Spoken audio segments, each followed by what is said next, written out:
Hello guys, in this video I'm going to show you how to add code in Squarespace. So this is going to be a Squarespace code block tutorial where you can learn how to add the code block on your website.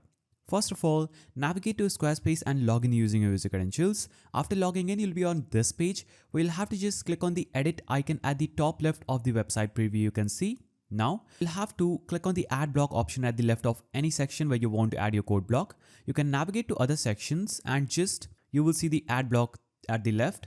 So click on the add block option, that is plus icon at the left, and you will see different options where you can add text, image, video and any kind of element to your website. We are going to add code. So you can click on the code option here or just search for code, then click on code.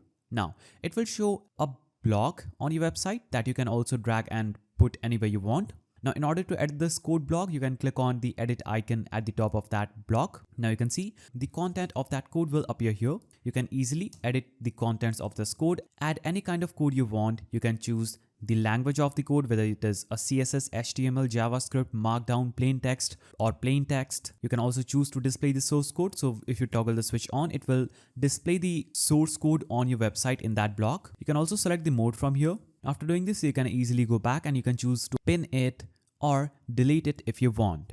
Now there are some important things to know about the code block in Squarespace.